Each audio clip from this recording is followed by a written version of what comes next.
Hi and welcome back to part 4 of my live edge river coffee table. So just prior to Christmas, I put the final top coat on the table of epoxy resin. That's now cured. It's now the 8th of January and it's time to carry on with the project. I've turned the tabletop over so we can now start working on the back. But before I work on this and sand all this off, because it's not the pleasantest of jobs, what I want to work on is the legs and go and knock up some legs. Now, the problem I might have is that the boards I picked up are only about 520-ish mil wide. Now, this table is approximately 880 there. Obviously, it changes. And down here, where there's going to be a leg, we're talking about 950-ish. Boards that I've got are 520 millimeters wide. That leaves 380, so you know that's 190 either side. If I look at 190, yeah, I think those legs will work fine actually, 520 mil wide. So let's go into the workshop and look up the legs. We're going to make some legs out of this walnut. Now, I think 30 millimeter thick legs, which is these, each one of these boards is about 30 mil thick. By the time I flatten it, it ends up at 30 mil. It starts out at 37 mil thick, and it's going to end up about 30 mil by the time I flatten it. Now, I don't think that's going to be chunky enough for the legs, so I want to put two together like this. So the first thing to do is to cut this square at the end and then mark up where I want to go. The table I'm going to do, about 450 high, including the top.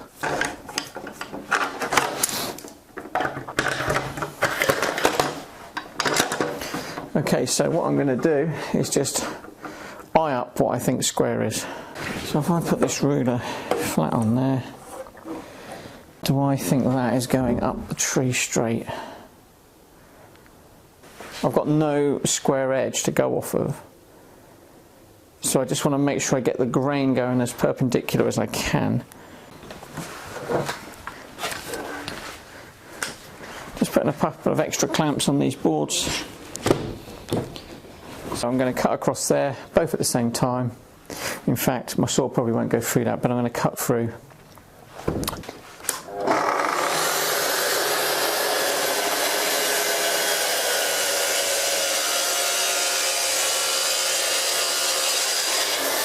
Okay guys, so I've cut through that. It didn't cut through the full depth obviously because the blade isn't big enough. However, what it's done is scored nicely.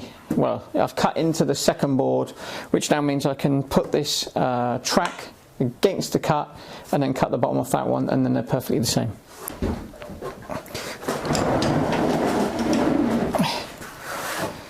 So I'm going to use the cut line as my reference. Put the track on, really accurate. Tighten up the clamps.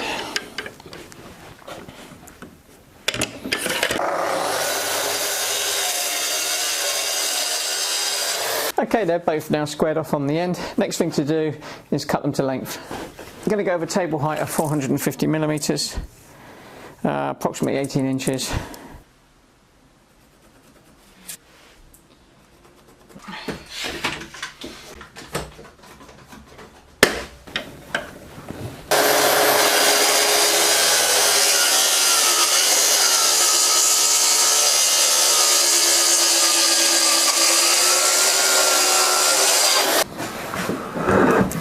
What we do is we've got a score line there from where the saw blade cut partially through it. We'll move this back, cut the second one.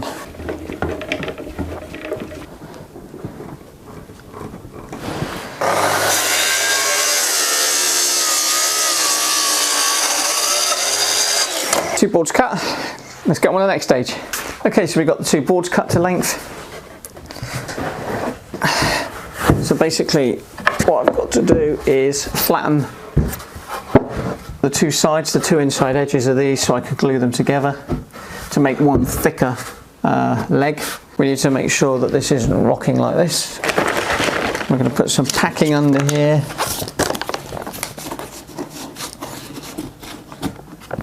Stop it rocking.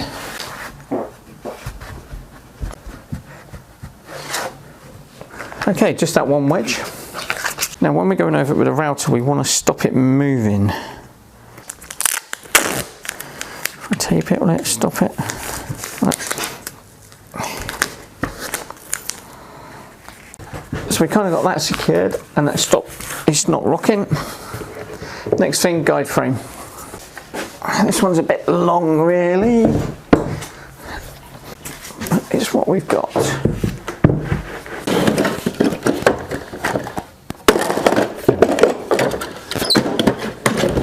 Okay guys, so I've attached my parallel guides.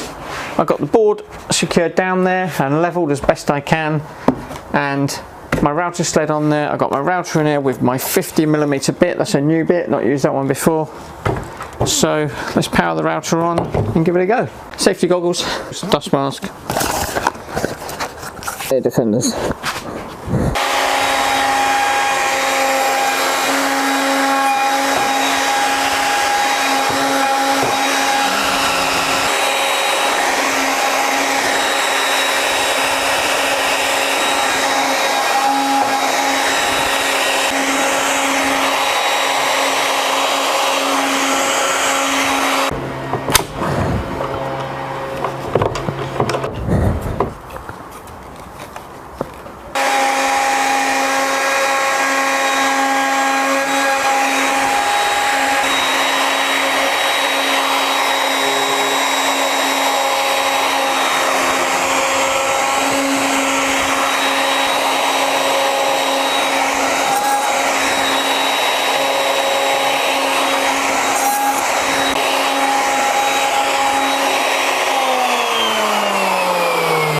That's that side flattened. Okay, so now onto the next board. Gotta make sure I get the right face. I've already marked it. I think this one's going to wobble a bit more. Look. Pack this one out again, like the other ones.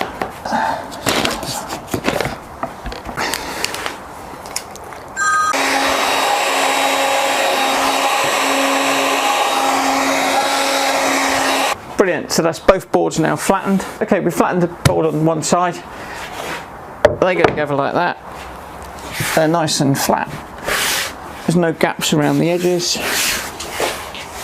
So now we can glue them together. Time to apply the glue, guys. Hoping I've got enough glue. Should have.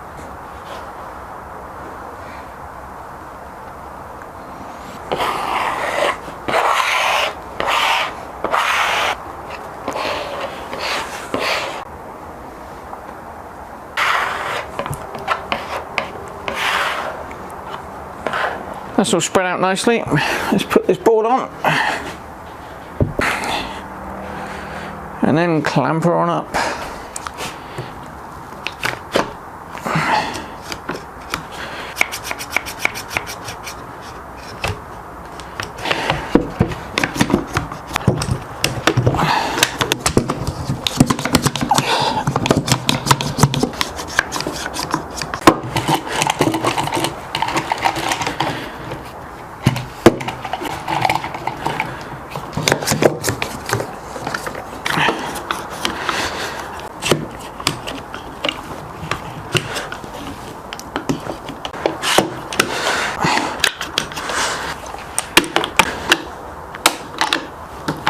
The only problem is I can't get to the middle. I've got no long reach clamps. That's all glued up. I'm going to leave that overnight. I'm going to tidy up and we'll come back tomorrow. So let's take it off and have a look.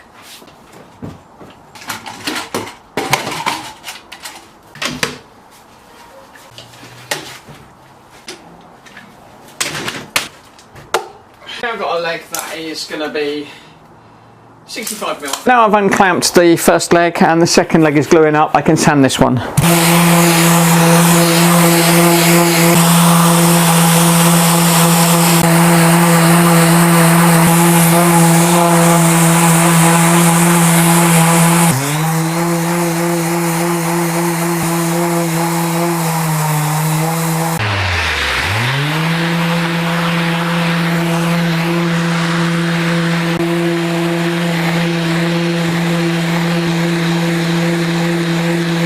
So guys, let's have a look at that. So I've just sanded that edge to try and blend in the two pieces. Apart from that little bit there, it doesn't look too bad. I've sanded both the legs to 120 grit. That will do for now. I'm really happy with the legs. A bit of character to them. As you can see, they don't look too bad. I think they're going to be alright. I'm really happy with them. I'm really happy with them. Here's the two legs that we just made up in the workshop. I've got to decide which way round they go and where they go. Not exactly sure which way round they should go, the legs. So there's the two legs. Now, what I need to do next, obviously, is think, how high do I want this table? Now, typically, a coffee table, I believe, should be an inch below the cushion height of your sofas, which is typically 16 to 17 inches, or, you know, 400 to 450 millimeters. Yeah, so this leg is 500 millimeters, the top is 40 millimeters, so that makes it 540. We're going to make this tabletop, I think, 440 high, because it's not really going to be a coffee table that's going to be by the couches, so that rule can go out the window really. It's going to be more of a feature piece in the middle of the room. So if we make this 440, we need to chop 100 millimeters off of these. There's one other thing I've just realized I need to do, and obviously as this river fill in the middle is translucent, when you look down you will see, depending on the light, anything below it. So at the moment, I don't know if you can see that, the legs obviously are flat across the table, which means when you look underneath, you're going to see the end grain of the top of the leg. What I might do, it's not going to fix this problem, is actually cut either a V shape in there as a feature, or just a semicircle in there to take the end grain away from the bottom of the resin so it's not butted straight against it. Now, obviously, when you look down, you'll see that in there. Maybe we could do something like that, paint it black, put something reflective on there, and that will give a reflection back, and maybe that'll minimize what you see. We can experiment with that. So we're back in the workshop and we're going to cut these legs to length. So we're going to make the table 44 centimeters tall, which is about 17 inches. Typically a coffee table is between 16 and 18 inches. So we've got to take into account the thickness of the top, which is 40 mil. So if we cut these legs to 400 millimeters, we'll get to the 440 we need. We're just going to trim the bottom off to make it nice and flush.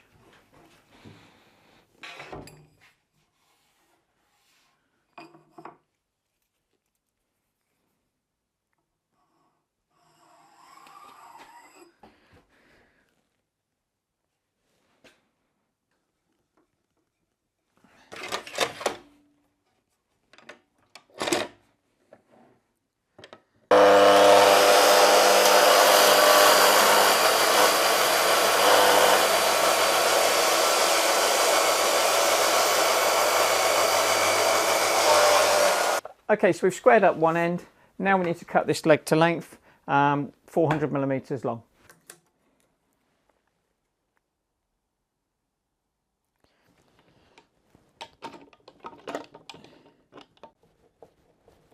Just going to do one last double check. That's set to 400 millimeters.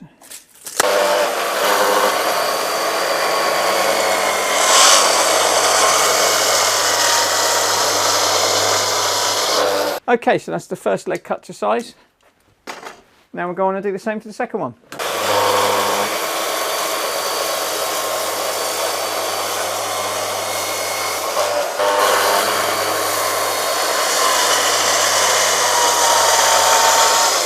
So there's my two legs cut up nicely to 400 millimeters long, 15 3/4 inches approximately.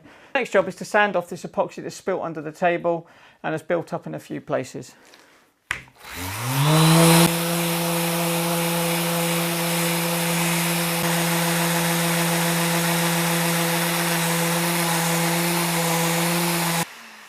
Now, I've got a belt sander, but I didn't necessarily want to get it out because it's very aggressive, but also the dust extraction is not the best on it because it's so aggressive.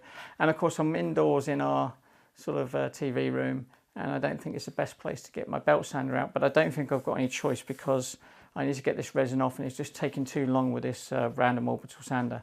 So I'm going to go and get my belt sander and come back and see if we can get it off quicker.